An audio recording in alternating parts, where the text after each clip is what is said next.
जय शिवराय. मी advocate Sapna Deshmukh, स्वराज्य तोरण news फाउंडेशनच्या अंतर्गत जो उपक्रम राबविला जातोय कायद्याचे बोल, यामध्ये आज मी कलम 125 CRPC म्हणजेच पोटगी या विषयावर थोडक्यात माहिती देणार आहे. तर पोटगी म्हणजे काय हे आपण बघूयात. पोटगी म्हणजे काय, तर जो कोणी स्वतःचे पालन पोषण करू शकत नाही अशांना पोटगी दिली जाते. आणि CRPC कलम 125 मध्ये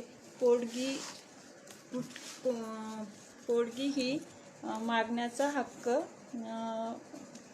स्त्रीला, जे कोणी स्वतःचे पालन पोषण करू शकत नाही त्यांना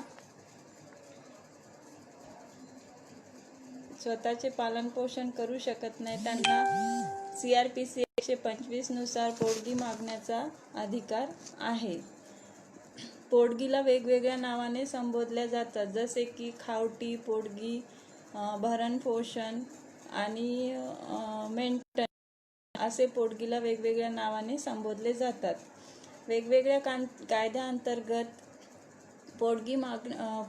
पोटगी मागितल्या जाते, जसे की हिंदू विवाह कायदा, हिंदू दत्तक आणि पोटगी कायदा हे विशेष कायदे. तर फौजदारी म्हणजे CRPC 125 नुसार पोटगी मागण्याच्या तरतुदी यामध्ये दिल्या आहेत. तर आता पोटगी संदर्भातील कायदे, विशेष विवाह कायदा व फौजदारी कायदा यामधील तरतुदी काय आहेत हे आपण पाहूया.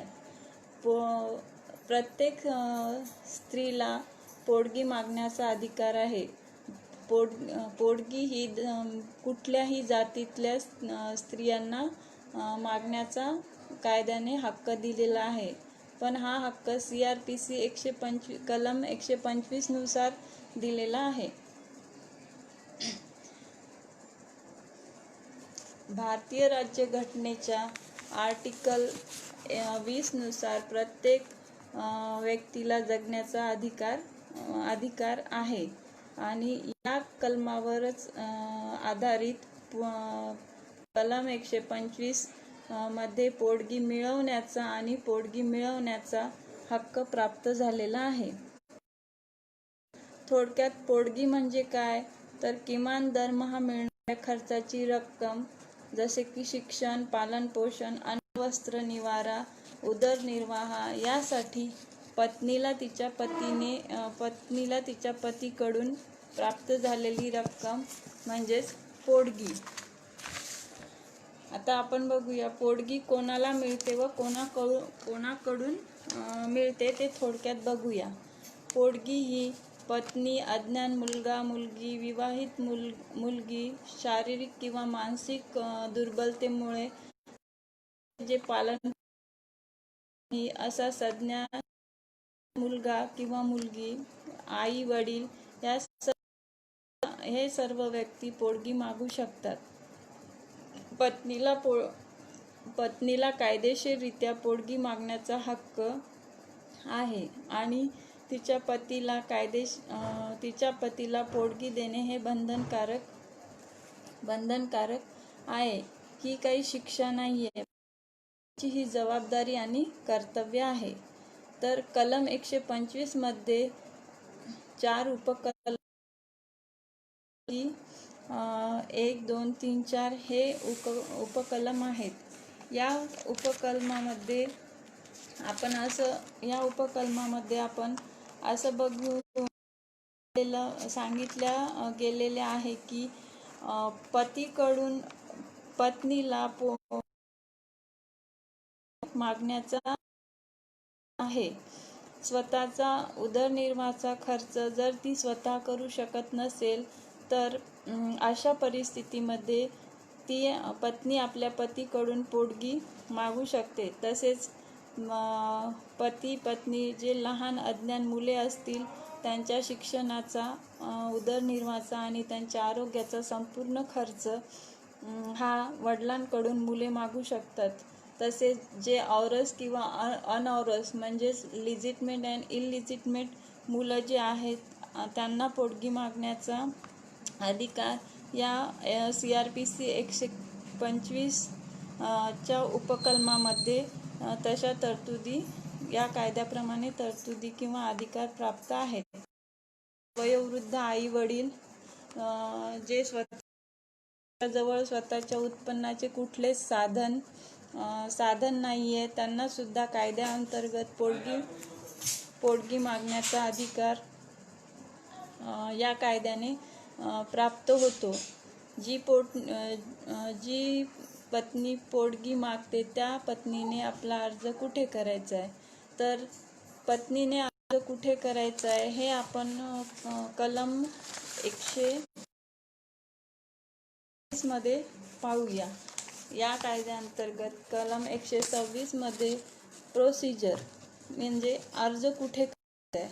जर एखाद्या स्त्रीला पोटगीसाठी अर्ज करायचा असेल तर ती व्यक्ती म्हणजे ती स्त्री जिथे असेल ते ठिकाण किंवा जेथे ती व्यक्ती किंवा त्याची पत्नी म्हणजेच पती पत्नी दोघे एकत्र राहत असतील ते ठिकाण आणि पती पत्नी दोघे शेवटी एकत्र राहिले ते ठिकाण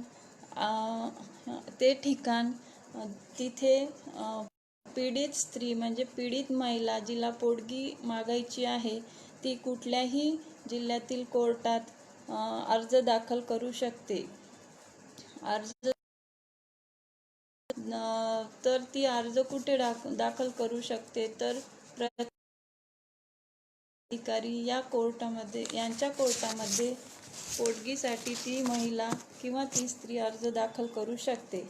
जर ती ज्या ठिकाणी राहते त्या ठिकाणी जर फॅमिली कोर्ट असेल तर ती फॅमिली कोर्टात सुद्धा पोटगीसाठी अर्ज दाखल करू शकते.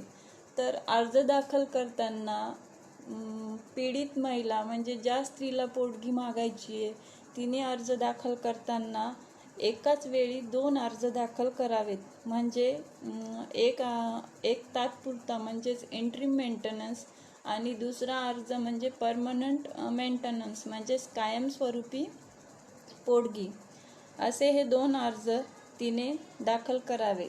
आता हा अर्ज म्हणजेच पोटगी चा अर्ज दाखल केल्यानंतर या अर्जाला कमीत कमी किती वर्ष लागतील, तर साधारणपणे हा अर्ज निकाली काढण्यासाठी 1 ते 2 वर्षाचा कालावधी लागतो. या कालावधीमध्ये त्या पीडित स्त्रीने किंवा त्या पीडित महिलेने इंटरिम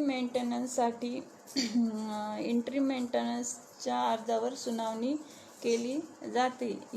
कारण या इंटरिम मेंटेनन्सची सुनावणी केली जाते. अर्जावर तात्पुरत्या पोटगीवर सुनावणी लवकरात लवकर झाली तर त्या पीडित महिलेची उपासमार होऊ नये व तिला लवकर द्यावा म्हणून इंटरिम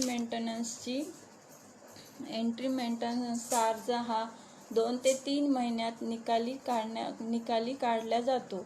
2001 च्या अमेंडमेंटनुसार हा अर्ज 3 महिन्याच्या निकाली काढला जातो. तर आता कलम 127 मध्ये आपण बघूया की कलम 127 म्हणजे पोटगी वाढवणे किंवा पोटगी कमी करणे, हे दोन्ही पण यामध्ये या कलममध्ये तरतुदी केलेल्या आहेत. तर या कलमाच्या अंतर्गत पत्नीला आपल्या पतीच्या विरुद्ध वाढीव पोटगीचा दावा करता येतो. हाच वाढीव पोटगीचा दावा पत्नी त्याच मेहरबान कोर्टात दाखल करते व हा अर्ज दाखल केल्यानंतर 1 वर्षानंतर दाखल केला तर तिला पोटगीची वाढीव पोटगी मिळू शकते व तिची पोटगी वसुली केल्या जाऊ शकते.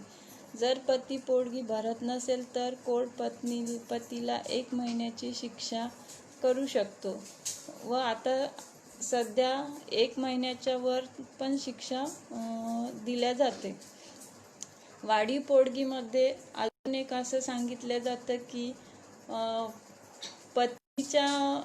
पत्नी व्यभिचारी असेल किंवा पत्नीने दुसरं लग्न केलं असेल तर ती तिच्या म्हणजे तिला जे मेंटेनन्स आधी मान्य केलेले आहे तर त्या जर पतीने कोर्टात सादर केले तर पत्नीला वाढीव पोटगी न ठेवल्या जाते किंवा ती पोटगी कमी केल्या जाते. आणि पतीने जर असं पुरावे सादर केले की त्यांची आर्थिक परिस्थिती चांगली नाही आहे किंवा ते एवढी पोटगी देऊ शकत नाही, त्यांचे उत्पन्नाचे साधन कमी आहे, असे जर कोर्टामध्ये पुरावे सादर केले तर पोटगीची रक्कम ही कमी होऊ शकते. आता बघूया लिमिटेशन, मर्यादा काय आहेत. तर पोटगीसाठी अर्ज दाखल करण्यासाठी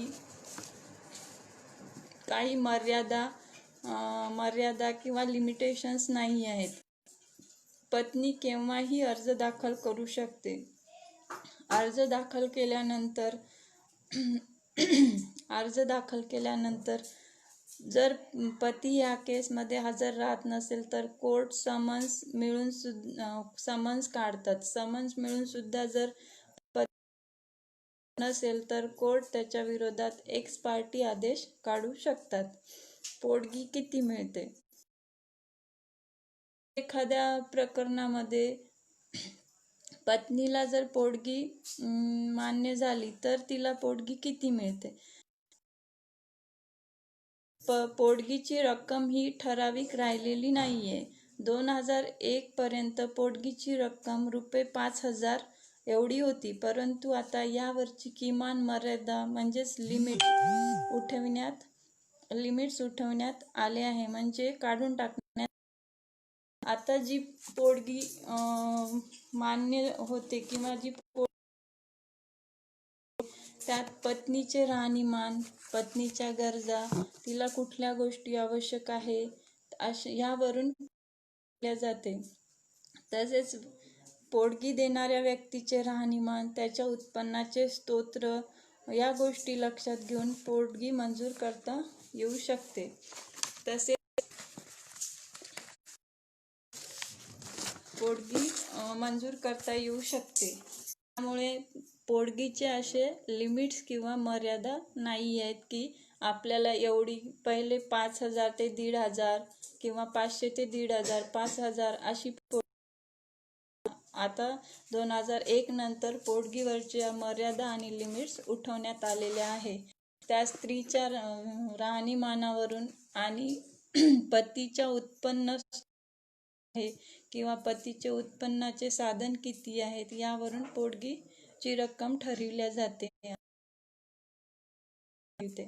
आता आपण बघूया सेक्शन 128. यामध्ये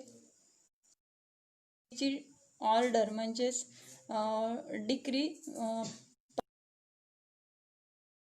पतीच्या विरुद्ध पोटगीचा आदेश झाला असेल, पत्नी जर पोटगीची रक्कम भरत नसेल तर पोटगीच्या आदेशाची एका बाजूने तो आदेश काढण्यात आला त्या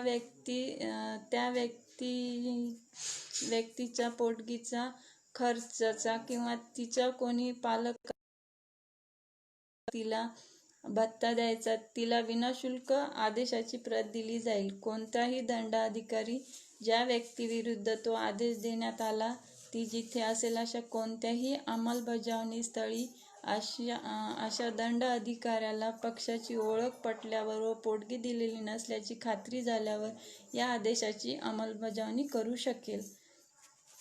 तर आता आपण बघूया पोटगी कोणाकडून कोणाला मिळते. पत्नीला तिच्या पतीकडून पोटगी मिळते, वृद्ध आई-वडिलांना त्यांच्या मुलाकडून, अविवाहित मुलींना वडिलांकडून, आणि पतीने जर दुसरं लग्न केले असेल तर पत्नीला पोटगी मागण्याचा अधिकार आहे. पती जर वेगळा राहत असेल तर कायद्याने पोटगी पतीला द्यावं लागते. कुठलेही कायदे पत्नीला पोटगी मागण्याचा अधिकार आहे. पतीमध्ये जर काही दुर्बलता असेल आणि पत्नी वेगळी राहिली, पतीकडून पोटगी मागण्याचा अधिकार आहे. आई वडिलांना उत्पन्नाचे कुठलेच साधन नाही, ते आई वडील आपल्या मुलांकडनं पोटगी मागू शकतात. आई वडिलांना सुद्धा कलम 126च्या अंतर्गत ते कोर्टात अर्ज दाखल करू शकतात. आता आपण बघूया पोटगी कोणाला मिळत नाही.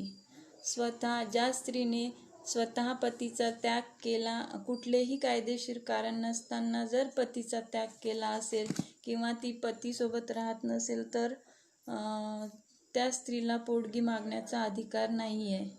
पत्नी जर नोकरी करत असेल आणि तिचे उत्पन्न जर पतीपेक्षा जास्त असेल तर तिला पोटगी मागण्याचा अधिकार नाही आहे. पती पत्नीचा जर घटस्फोट हा म्युच्युअल म्हणजे संमतीने झाला असेल तर स्त्रीला त्या पत्नीला पोटगी मागण्याचा अधिकार नाहीये.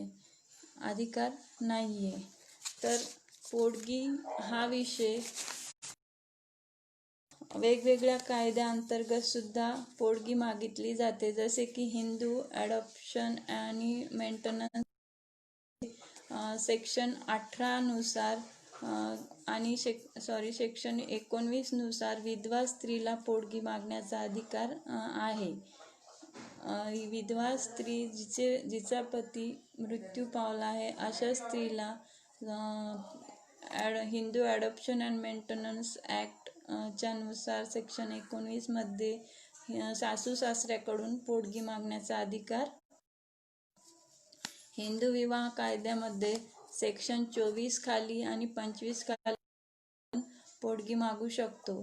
तर आता हिंदू विवाह कायदा 1955 यामध्ये पती आणि पत्नी दोघांना सुद्धा पोटगी मागण्याचा अधिकार आहे. ते मागण्याचा अधिकार आहे. सेक्शन 24 मध्ये आपण तात्पुरती पोटगी मागू शकतो आणि सेक्शन 25 मध्ये आपण परमनंट पोटगी मागतो. तर अशा प्रकारे पोटगी प्रत्येक स्त्रीला मिळते जी स्वतःचे पालन पोषण करू शकत नाही, जी आर्थिकरित्या दुर्बल आहे अशी स्त्री CRPC 125 नुसार JMFC कडेच म्हणजेच प्रथम वर्ग न्यायदंड अधिकारी यांच्याकडे पोटगीचा अर्ज दाखल करून घेऊ शकते.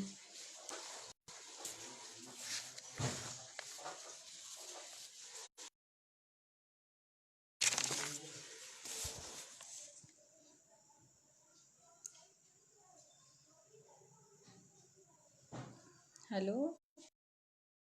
मला काही प्रश्न असतील तर विचारू शकतात.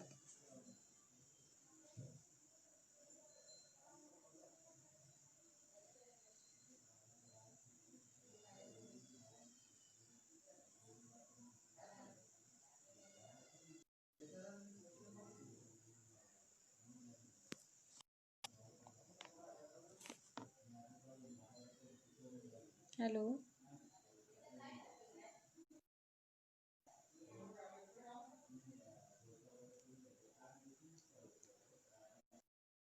प्रश्न नाही आहेत का?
कुणाला काही प्रश्न आहेत का?